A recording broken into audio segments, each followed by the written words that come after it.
Shall we see 11? Okay. I think we can read one more verse, so we'll go ahead and read text 25. Anyone would like to read?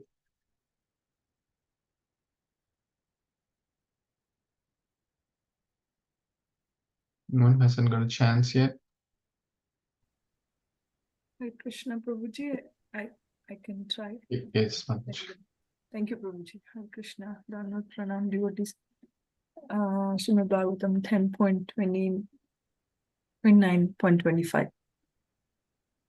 Dussilo durbhago radho jado roge adhano api piva patisthibhirnahata hatavyo loke subhir apataki. Translation and purport by His Divine Grace, A.C. Bhaktivedanta Swami Prabhupada Ki Jai.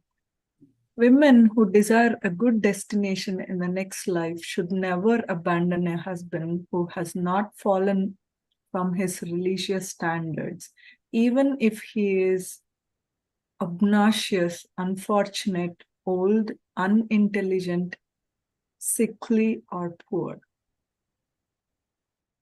Purport: Srila Vishwanath Chakravarti Thakur Vishwanath Chakravarti quotes a similar statement from the Smriti Sastra, Patim Tva Apatitam Bhajet. One should serve a master who is not fallen. Sometimes the foolish argument is given that even if a husband falls down from the spiritual principles, his wife should continue to follow him since he is her guru. In fact, since Krishna consciousness cannot be subordinated by any other religious principles, a guru who engages his follower in the materialistic, sinful activities loses his status as a guru. Srila Prabhupada stated that the system of monarchy collapsed in Europe because the monarchs abused and exploited their position. Similarly, in the Western world, men have abused any exploited women, and now there is a popular movement in which women reject the authority of their husband. Ideally, men should be snatched in spiritual life and give pure, sincere guidance to the women under their care.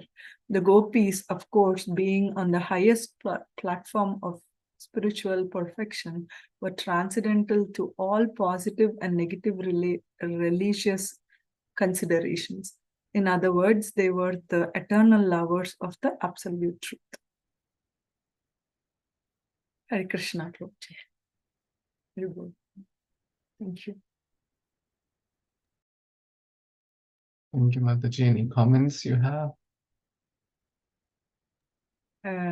I like the statement where Prabhupada was mentioning that Western, they have a movement not to listen to husbands, kind of relating to how the society is, including me in the society right now in the world at this point of movement. But it's clear, Prabhupada giving a clarity here on the real guru who actually engages his followers not to be falling.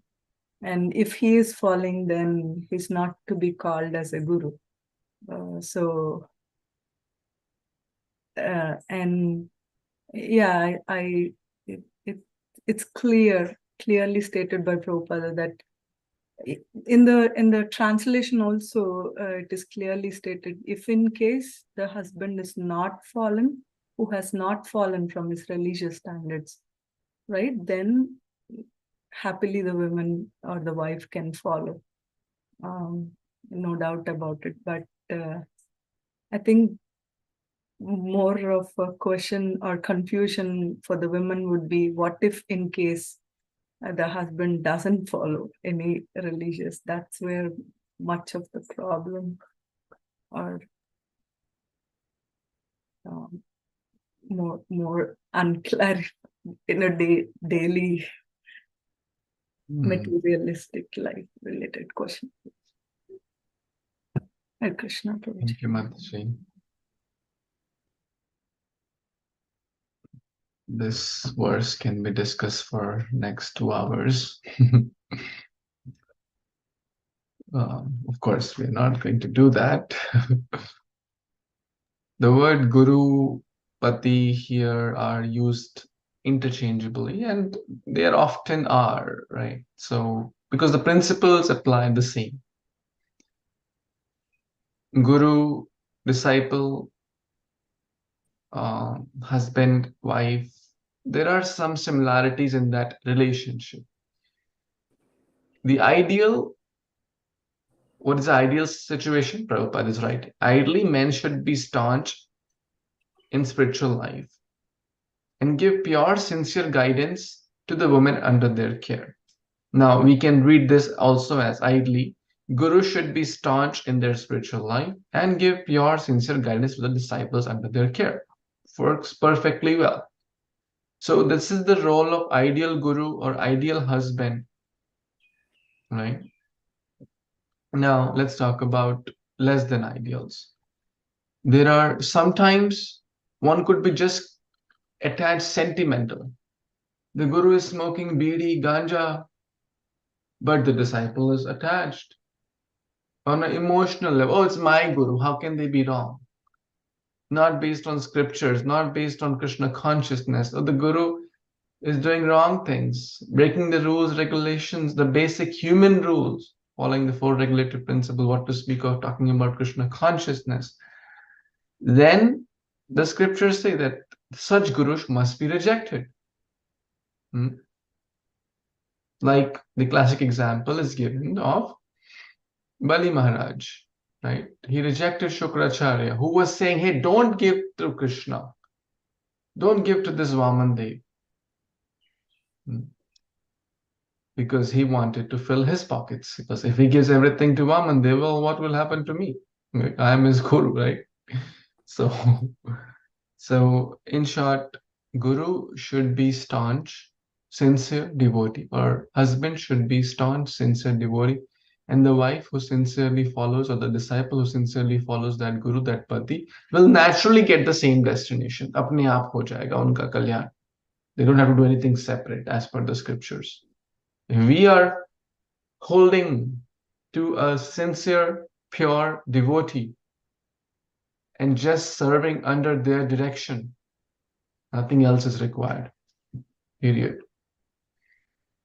Krishna notices that, and if you're serving under their direction, pure destination is guaranteed. Similarly, if a sincere chaste wife is serving under the direction of a sincere Kṛṣṇa conscious husband, she will also get the same destination. There are many examples. You can say the recent example of Tukaram Maharaj, right? We were talking about her. She was simply serving her husband nicely, and the husband was a pure devotee. And this is what is required for the husband. So, my dear husbands, this is what is expectation of the scriptures. They say, don't become a husband. It is not mentioned, don't become a wife. Wife, to banna hi. But husband is like a more responsible position, because husband is like the guru for the wife. So don't become a husband if you cannot take the responsibility of the wife to deliver her from the clutches of the material existence. Guru nasasya, pita nasasya, janani nasasya. Right? That famous na mocheti samupeta mrityu. If you cannot deliver from the clutches of the janam mrityu. So the first duty of a husband is to become a sincere devotee. His Holiness Radhanath Swami Maharaj gave in a class when one couple was getting married, husband and wife. He said, if you consider told the boy, if you consider your wife as so-and-so dasi, if you focus on the word dasi, forget the word devi, it's devi dasi, right? If you consider, oh, she is my dasi. No, she's not your dasi. She is Kṛṣṇa, right? Or whatever the name is, spiritual name, which is again a name of Kṛṣṇa or Gopis, or connected to Kṛṣṇa's pastime. So and so Devi Dasi, that's the name of the Matajis. But if you consider her as your Dasi, then your life will be miserable. So, but you consider her as Devi, as most worshipable, right? As a devotee of Kṛṣṇa. She is a devotee of Kṛṣṇa. She is my spiritual daughter first. She is a devotee of Kṛṣṇa first and your wife second. Then your life will be very happy and Kṛṣṇa conscious. And told the girl, if you consider Prabhu as Das, so and so Das, right? Govinda Das, Kṛṣṇa Das, whatever the name is. Oh, he's my servant. He's supposed to get all the things for me and pay all my bills and this and that and blah, blah, blah, blah, blah. Long list. Then again, you'll be miserable. But if you consider him as a devotee of Kṛṣṇa, a child of Kṛṣṇa, a child of God, and I'm just a caretaker, an assistant, same vice versa, the husband is a caretaker of Kṛṣṇa's property. It's ultimately, as we read, Kṛṣṇa is a real husband. I'm just a caretaker. Because Kṛṣṇa has given for this short duration of 10, 20, 30, whatever tenure we have, then we'll always be cognizant that she is my wife second, but Kṛṣṇa's daughter first, Kṛṣṇa's devotee first. So I must not forget that fact and be mindful, because husband and wife, very close relationship. They know their strengths, each other's strengths. They know each other's weaknesses. They know in and out. So they could really help each other to become Kṛṣṇa conscious. And if things go south, they could really, as his Holiness Radhanath Maharaj says, that those who are close to us have the potential to give the highest joy and the highest suffering also. If someone on the street says, hey, you are like a donkey, or you are like a fool number one, we'll just forget it, right?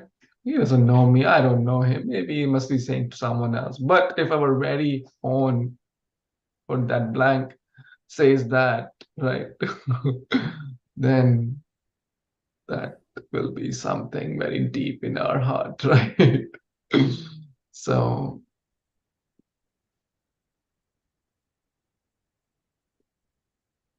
there are a lot of lectures about husband-wife, Grihastha ashram. I am also learning, trying my little part. It's not easy, right? It's not easy, because this is like the gold standard, right?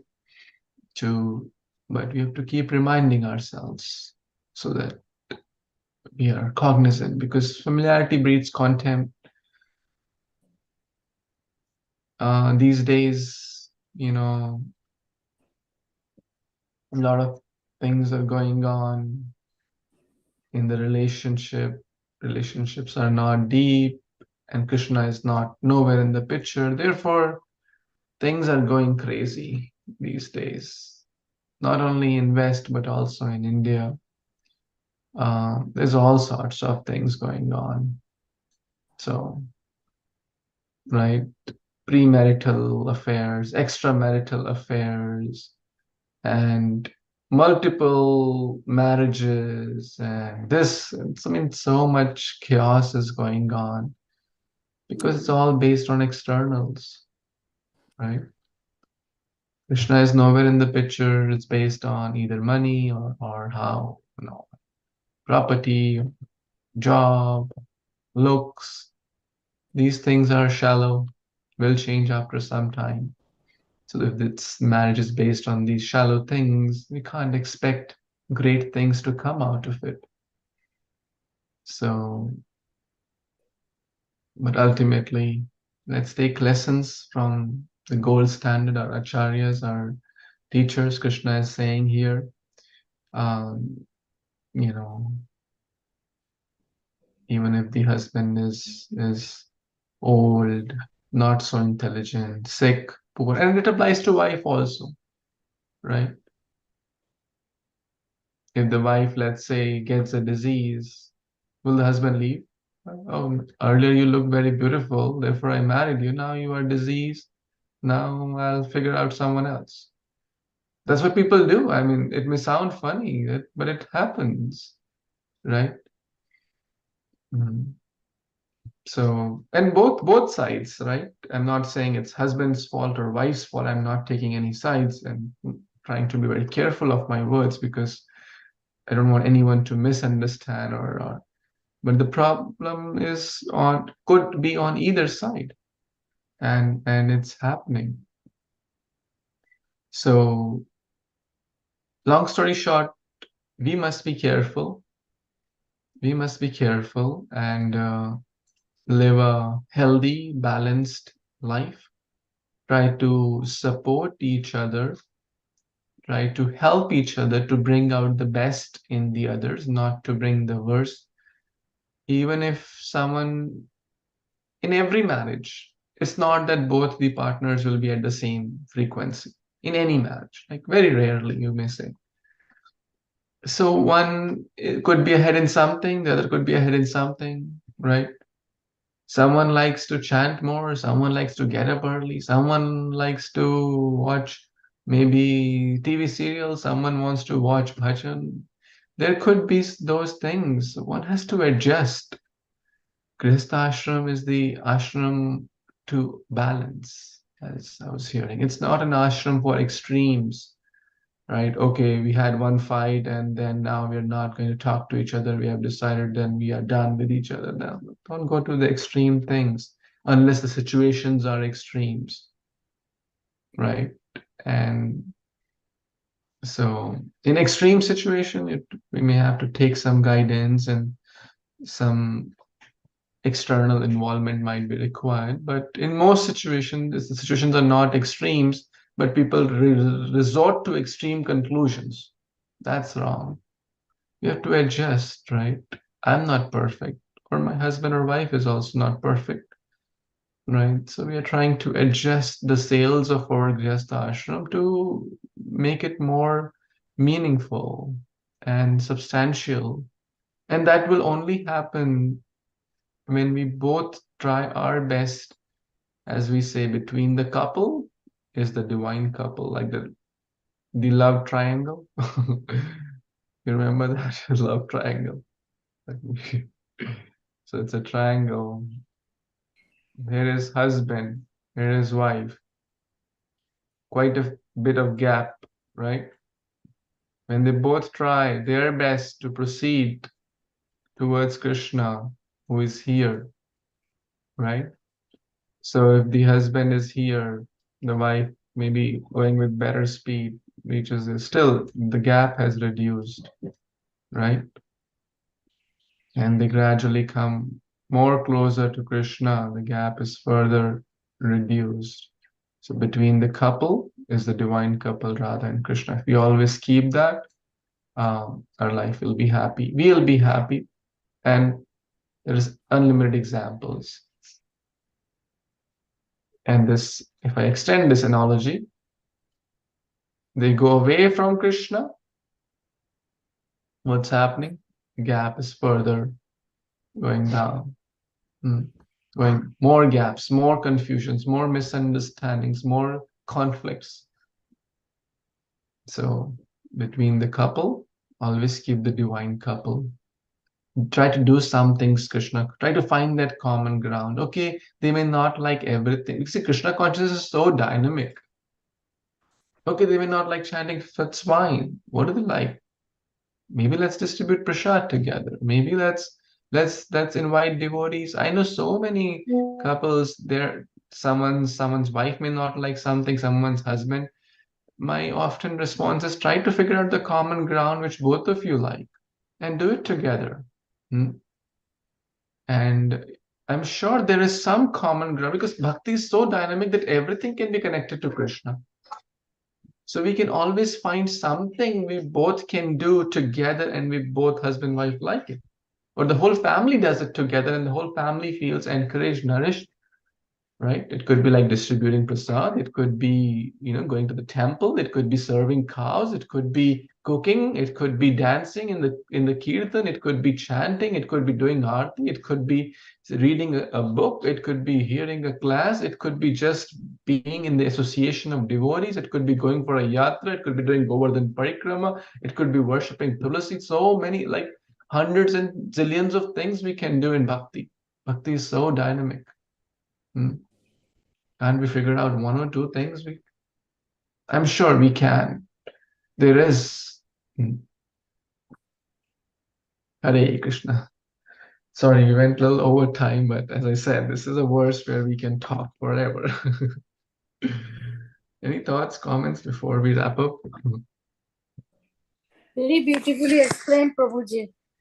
I must say, I must bow down to your lotus feet. It's very practical problems going on in house to house, Prabhu, and you explained so nicely the solution, what we could take. Thank you, Prabhuji. All glories to Prabhupada and our parampara. I'm just trying to repeat. They are devotees. Always remember, my husband, my wife, my children are devotees of Kṛṣṇa. If we remember that every day, things will be different. So try to remember this fact every day morning, that the people I'm living with, whether it's my son, daughter, husband, wife, mother, father, in-laws, whoever you have in your household or extended household, they are devotees. Although you may say, oh, they don't chant Hare Krishna. Well, so what? It's fine. They're supporting me. At least sometime, even if they said Hari Bol once in life, they're devotees as per Lord Chaitanya's definition. They've taken Krishna Prasad once. They've held Bhagavad Gita. Krishna says they're devotees. We have to see in that. Or even like Prabhupada said, well, they may not be chanting Hare Krishna today. So what? 5 years from now, they could be chanting pure Hari now. And I could still be watching TV and chanting Hare Krishna. Who is better devotee? Right? So always thinking of this fact that they are devotees first. And I'm just, speaking for myself. Mataji, you are very sincere. But thank you for your kind words and all glories to Prabhupada. Any other thoughts, comments? Hare Krishna, Prabhuji. You said you said that it had to be discussed lengthily. It's true. This Discuss? topic, to be discussed lengthily, we can do it more and more. Because there are many even Krishna conscious couples suffering, Prabhuji. Sometimes when they come to me, they ask questions how to improve our relationship. Once I asked the husband, but Prabhuji, does your wife chant? I don't know. But this is not fair. He has to know, Prabhu, whether the wife is getting time to chant. Then it's going to be fair, no? When he said that he doesn't know, I felt bad because he should know. The husband should know, did you chant today? I think the husband should ask. Go and chant. Some husbands are like that. Go and chant. I'll take care of the kitchen for some time. And then there is that sharing in the house. Otherwise, problems will always crop up. I asked to 3 or 4 couples like that. I asked, but Prabhuji, does your wife chant? I don't know whether she completes the 16 rounds, but he has to know, Prabhu. The husband has to know, I suppose. Then they'll go without any problem in their path of Krishna consciousness. There are so many problems even among couples of Krishna consciousness. Yeah. But when I look at the Brahmins, Prabhuji, the Brahmins, they say that if the husband is religious, half of the half of the punya goes to the wife, because the husband, he knows that the wife is serving him. And there's good relationship between the Brahmin and the wife. I like to observe them, Prabhuji. The material world, the husband goes to the temple, giving classes and all. When he comes back, the food is ready, because the wife doesn't have much to do, cooking and serving the husband.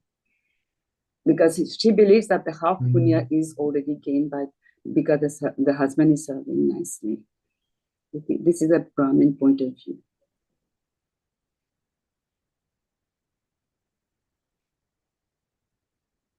Thank you. This is these are practical ground reality stuff which is coming. So yes, we need to be good examples ourselves and spread that as much as possible as per our the best we can do. So yes, thank you for all your guidance and support. Guidance, Prabhu. I'm just sharing. Sorry, Prabhuji. I'm just sharing. No, I understand. What we lack, we can obtain from others. We can share also. Yes. Thank you. Rinki Mataji has asked some questions. Maybe we'll cover those tomorrow. We can continue this discussion. If someone has more thoughts or questions, we can continue tomorrow. It's a little late. But sorry for a little being late. Rinki Mataji, you can post your questions or send me a message so we don't lose track. And we'll try to cover those tomorrow.